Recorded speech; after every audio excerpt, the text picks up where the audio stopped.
আজকে আমি ভেবেছি আমি বিগ বস নিয়ে কথা বলবো। I am a big boss freak. I know nobody has asked me to do this. কেউ কিচ্ছু জিজ্ঞেস করেনি আমার থেকে, বাট আমি তাও বলবো। তো এইবারের সিজনটা আমি খুব বেশি একটু ফলো করছি। আই ডেন্ট এক্সপেক্ট যে আমি এতটা ফলো করবো, কারণ মাঝখানে আমি দেখা অলমোস্ট বন্ধই করে দিয়েছিলাম। আমি ফার্স্ট শেয়ার করতে চাই who is the worst contestant in my point of view and why. Straight answer is Farhana. The reason is her way of jumping in between, like not playing her own game but playing Nihal's game, and Nihaler কথায় ওঠা বসা করা. Farhana is like so rude, বদতমিজ. ওর কোনো কোনো মনে হয় যেন ওকে কেউ কথা বলাই শেখায়নি কোনোদিনও। Bigg Boss is all about judgement and we audiences are here to জাজ, সো ডোন্ট জাজ মি ফর দিস। নেহাল তো ফারহানাকে নিয়ে একটা টপিক তোলা নেওয়ার কথা, মানে নেহালকেও মুদ্দা চাই এরকম একটা ব্যাপার। Yes, Farhana is the worst contestant and কারোরই ওকে নিজের কম্পিটিশন মানা উচিত না, because all she can do is bus. My favourite contestant is Tania so far. I'll tell you the reason. I'll tell you the reason before you get angry. যারা তানিয়াকে পছন্দ করো না তারা অবভিয়াসলি ভাববে যে এই মেয়েটাকে এরকম, তানিয়াকে পছন্দ করে।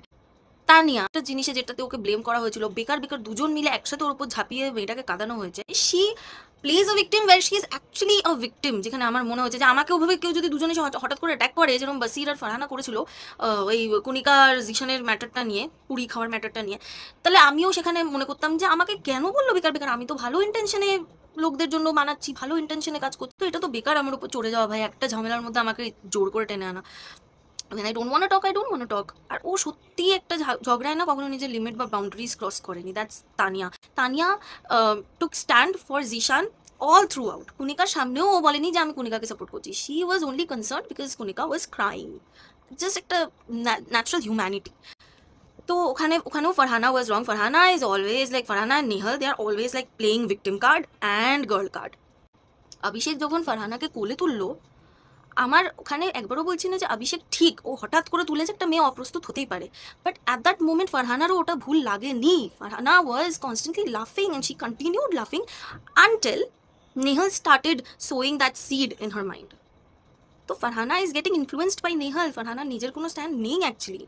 আর মাঝখান দিয়ে কি হলো, একটা ছেলের রেপুটেশন ন্যাশনাল টেলিভিশনে উছাললো ওরা। এর প্রথম থেকে দের intention was to pull down Abhishek. একটা পেয়ে গেছে, বাস ছেলেটাকে একদম, ছেলেটার ইজ্জত মাটিতে মিশিয়ে দাও। এটা সরি বলছে কিন্তু ওর সরিও চাই না। ফারহানা আমালের সাথেও যখন ঝামেলা হয়েছিল, she is always mad behind getting a sorry. I don't know why, কি ও নিজেকে বড় মনে করে। Yes, I am a bit obsessed about this season because আমার এগুলো ভীষণই ভুল লেগেছে। And most of the time these are scripted, মেকার্সরাই বলে এগুলো অনেকটা ট্রিগার করে, বাট মানুষের কাছে ভুল মেসেজ যাচ্ছে না। অভিষেক ছেলেটা সত্যিই কোনো নোংরা ইন্টেনশনে কিছু করেনি, মানে উল্টে ওরা তো ওকে সিম্পাথি দিল, বাট দিস